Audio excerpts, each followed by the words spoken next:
नमस्कार आपका। मैं मीनाक्षी शुक्ला अपने चैनल शब्दवेणी पर आपका बहुत बहुत बहुत स्वागत करती हूँ। कैसे हैं आप?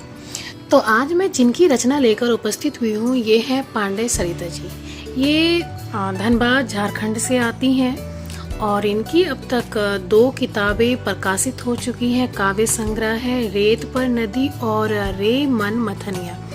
इन्होंने MA कर रखा है, एक तो अर्थशास्त्र में और दूसरा हिंदी में, है ना। हिंदी से स्वतः ही जुड़ाव यहाँ पे महसूस होता है।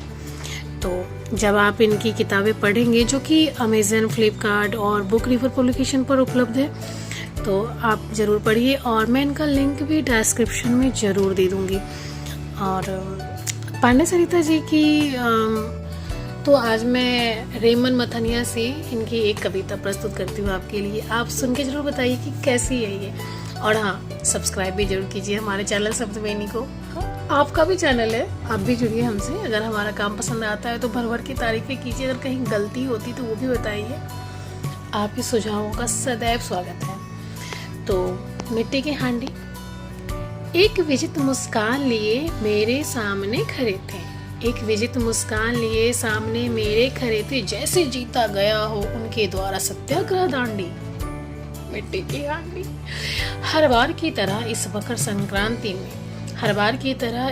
संक्रांति में दही जमाने के लिए ज्ञान, विज्ञान, दुनियादारी में खुद को श्रेष्ठ अनुभवी मानने वाले पतिदेव बाजार से लाए कच्ची मिट्टी की हांडी।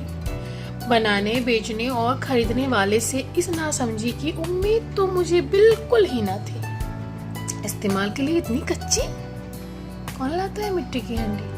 बिल्कुल कोई अबोध बालिका बधूसी, जिस अपरिपक्व मन मानसिकता को लाया गया हो गृहस्थी के संघर्ष में झोंकने के लिए। और मैं मूक दर्शक, असमर्थ। उफ, मिट्टी की हांडी।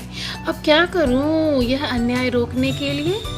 हालांकि अपने आदतन मैंने घरेलू आवश्यकता अनुसार रूप, रंग, आकृति, प्रकृति संबंधित जाने कितनी बार किया था निर्देशित यथा बुद्धि। मेरी असहजता, खींच चिल्लाहट देखकर मौन कर दिया बोलकर। मिट्टी की हांडी। 100 बात की एक बात सुनो, नहीं कोई इसका विकल्प।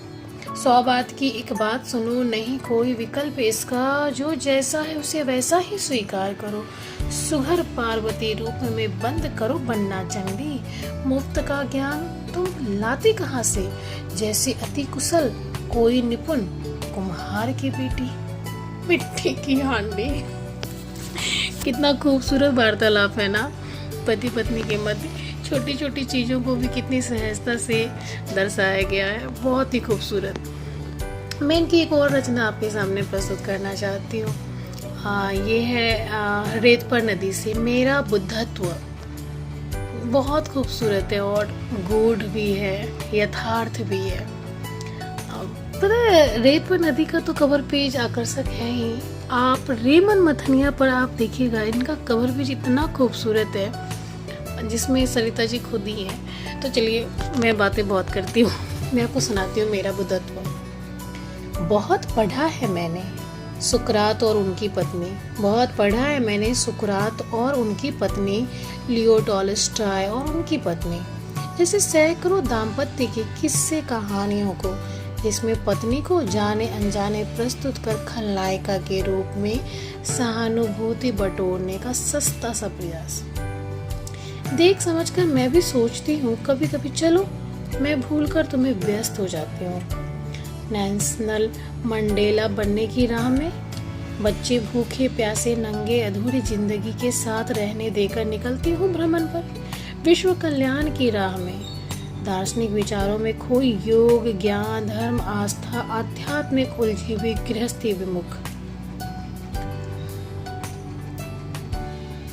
अपने कर्तव्य और जिम्मेदारियों से।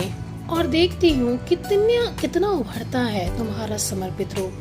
भूल पुरुषत्व का अहंकार, क्षमाशीलता अपार, मुझे समेटने सहेजने में, मेरी संजीदगी खरीदने में। देखती हूँ तुम कितना करीब जानने देते हो मुझे बुद्धत्व के।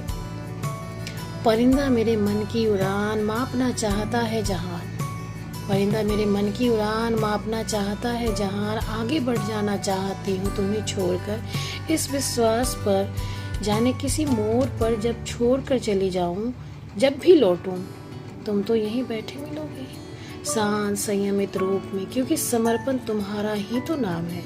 मेरी लाख नादानियां सहना एकमात्र तुम्हारा काम है। बहुत ही खूबसूरत मेरा बुधन।